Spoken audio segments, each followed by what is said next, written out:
Chapter 35. Tested and never found wanting. This chapter also continues the subject of the importance of the UDI. It also gives two cases in which Baba was tested and not found wanting. These cases will be taken up first. In spiritual matters or endeavors, sectarianism is the greatest bar to our progress. Those who believe that God is without form are heard saying that to believe God is with form is an illusion, and that the saints are only human beings. Then why should they bend their heads before them and offer a dakshina? Persons belonging to other sects will also raise objections and say, why should they bow and offer allegiance to other saints, leaving their sadgurus? Similar rejections regarding Sai Baba were heard before and are heard even now. Some said that when they went to Shirdi, Baba asked for a dakshina from them. Is it good that saints should collect money in this fashion? If they do so, where is their sainthood? But there are many instances where men went to Shirdi to scoff, but remained there to pray. Two such instances are given.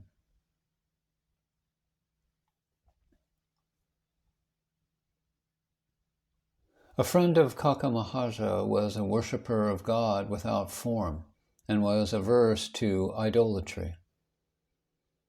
Out of curiosity, he agreed to go to Shirdi with another man on two conditions: that he would neither bow to Baba nor pay him any dakshina. His friend agreed to these conditions, and they both left Bombay on a Saturday night and reached Shirdi the next morning.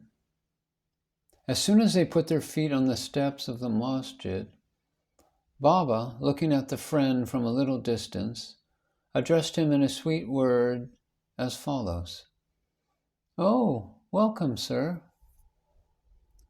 The tone that uttered these words was a very peculiar one. It exactly resembled the tone of the friend's father.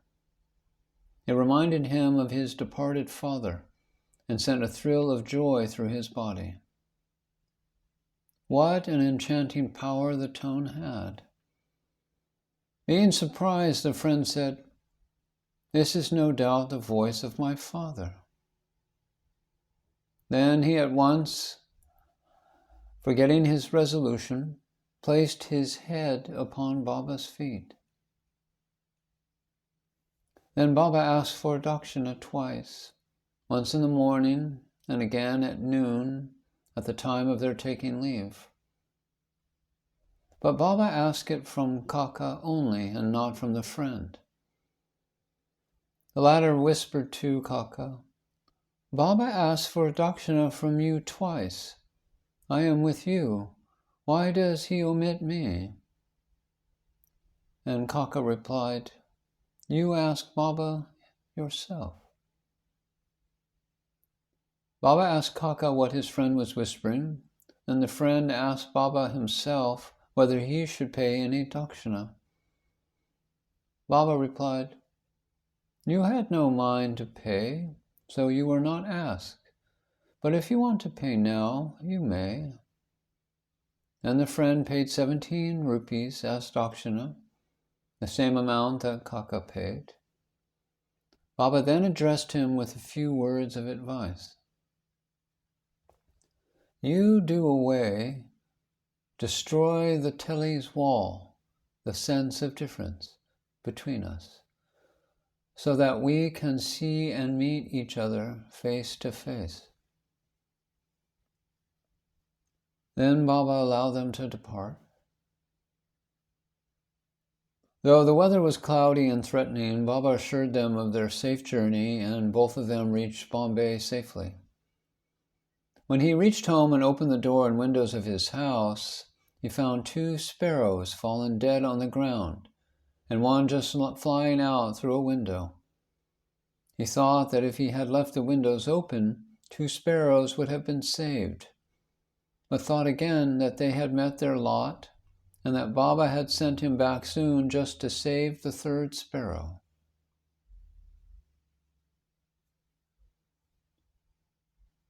Kaka Maharaj's master.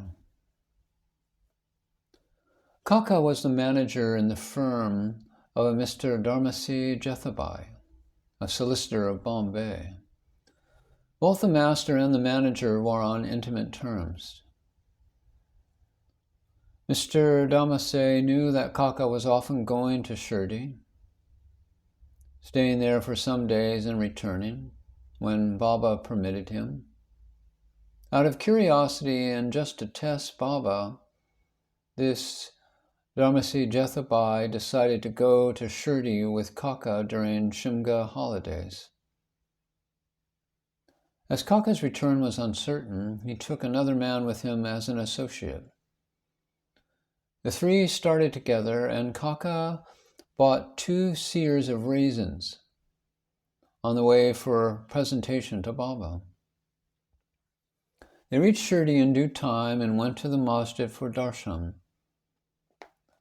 Then Bahasahib Tarkad was there, and Dharmasi Jethabai, also known as Thakar, asked him why he came there.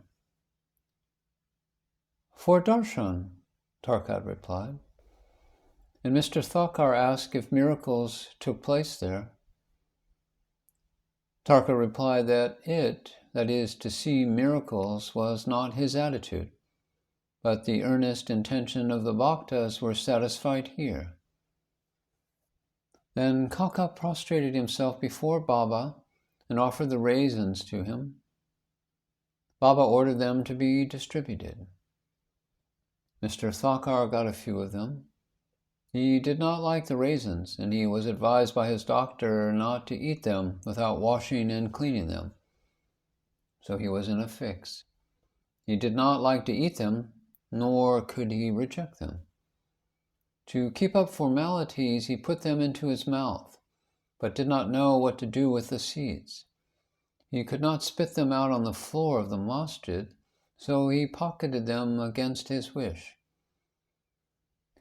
He then said in his mind that if Baba was a saint, how could Baba be ignorant of his dislike for raisins, and could Baba force them on him? When this thought arose in his mind, Baba again gave him some more raisins. He could not eat them, but held them in his hand. Then Baba asked him to eat them.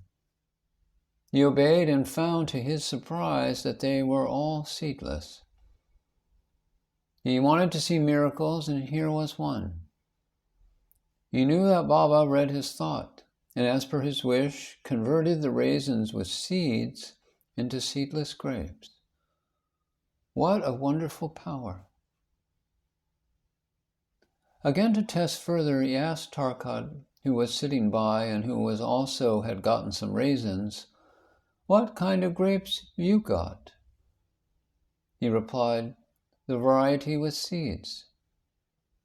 Mr. Tharkar was still more surprised to hear this. And to confirm his growing faith, Thakkar thought in his mind that if Baba was a real saint, the raisins should be now given to Kaka first. Reading this thought also, Baba ordered that distribution should be commenced from Kaka. And these proofs were sufficient for Thakkar. Then Shama introduced Mr. Thakkar as the master, upon which Baba said, "How could he be his master? He has got a different master altogether." Kaka appreciated this reply. Forgetting his resolve, Thakkar saluted Baba and returned to the Wada. After the noon ceremony was over, they all went to the masjid for taking Baba's leave for their departure. Shama spoke for them. Baba then spoke as follows, saying, "There was a fickle-minded gentleman. He had health and wealth, and was free from both physical and mental afflictions. But he took on him needless anxieties and burdens, and wandered hither and thither, thus losing his peace of mind. Sometimes he dropped the burdens, and at other times carried them again. His mind knew no steadiness. Seeing his state, I took pity on him and said, 'Now please keep your faith on any one point that you like. Why roam like this? Stick quietly to one place.'" Thakkar at once came to know that that was an exact description of himself. Baba had wished that Kaka should also return, but no one expected that Kaka would be allowed to leave Shirdi so soon. Baba read also this thought and permitted Kaka to return with his master. Thakkar got one more proof of Baba's capacity to read another's mind. Then Baba asked Kaka for 15 rupees as dakshina and received it. To Kaka, Baba said, "If I take 1 rupee as dakshina from anybody, I have to return it tenfold to him. I never take anything gratis. I never ask anyone indiscriminately. I only ask and take from him whom the fakur, my inner guru, points out. If anyone is indebted formally to the fakur's money, is received from him. The donor gives, sows his seeds, only to reap a rich harvest in the future. Wealth should be the means to work out dharma. If it is used for personal enjoyment, it is wasted. Unless you have given it before, you do not get it now. So the best way to receive is to give.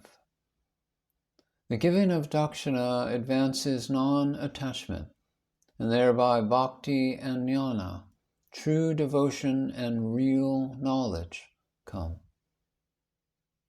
Give 1 and receive tenfold. On hearing these words, Mr. Thakkar himself gave 15 rupees in Baba's hand, forgetting his resolve not to do so.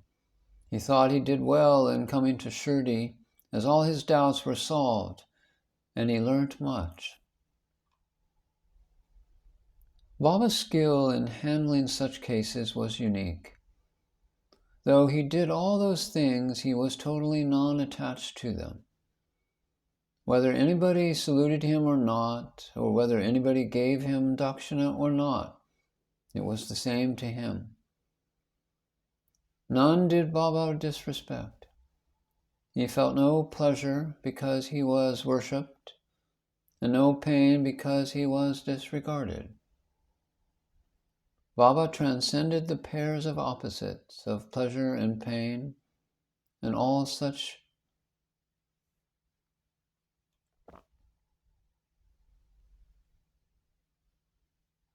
insomnia case. A Kayasthu Prabhu gentleman of Bandra suffered from insomnia for a long time.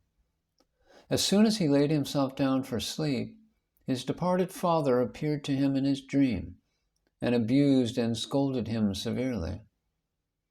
This broke his sleep and made him restless the whole night. Every night this went on, and the man did not know what to do.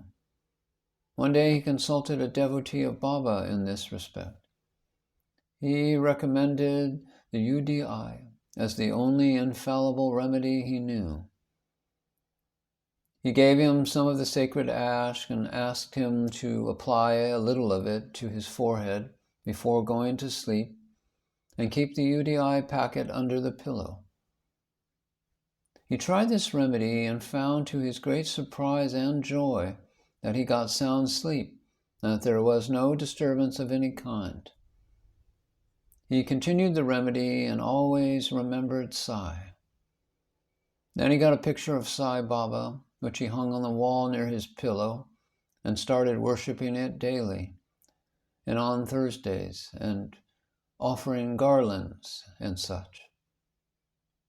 Then he got on well and forgot altogether his past trouble.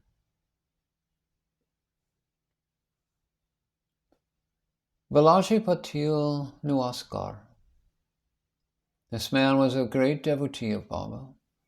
He rendered most excellent and disinterested service. Every day he swept and kept clean all the passages and streets in Shirdi through which Baba passed in his daily routine. This work was, after him, equally well done by another female devotee by the name of Radha Krishna Mai, and after her by Abdullah.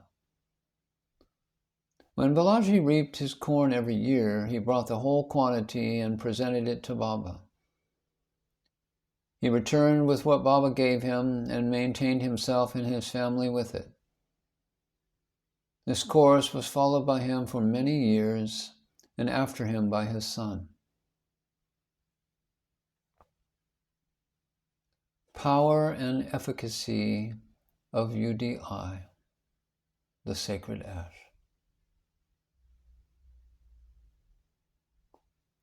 Once it happened that at Balaji's death anniversary day, a certain number of guests were invited, and the dinner was prepared for them.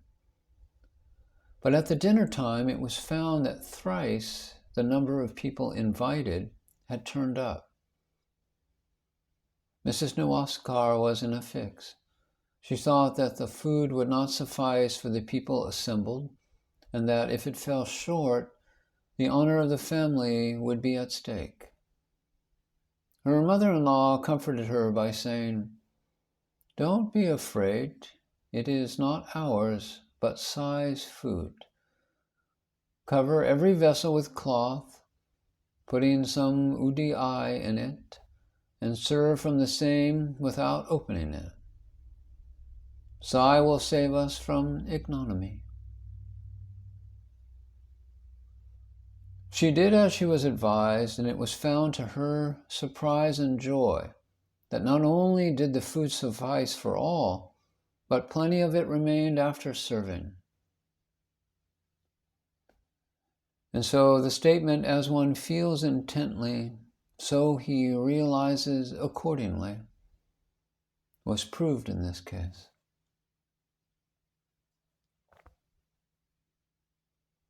Sai appearing as a serpent. Once Raghu Patil of Shirdi went to Balaji Patil at Niwasi. That evening he found that a serpent entered the cowshed hissing. All the cattle were afraid and began to move. The inmates of the house were frightened, but Balaji thought that it was Sai who appeared in his house as a serpent. Without being afraid in the least, he brought a cup of milk and, placing it before the serpent, said, "Baba, why do you hiss and make noise? Do you want to frighten us? Take this cup of milk and drink it with a calm mind." Saying this, he sat close by unperturbed. The other members were frightened and did not know what to do. But in a short time, the serpent disappeared. Nobody knew where it went. It was not found, though a search was made in the cowshed. Balaji had 2 wives and some children. They sometimes went to Shirdi from Niwasi for taking Baba's darshan. Then Baba bought saris and other clothes which were given to them with his blessings. Bow to Sri Sai. Peace be to all.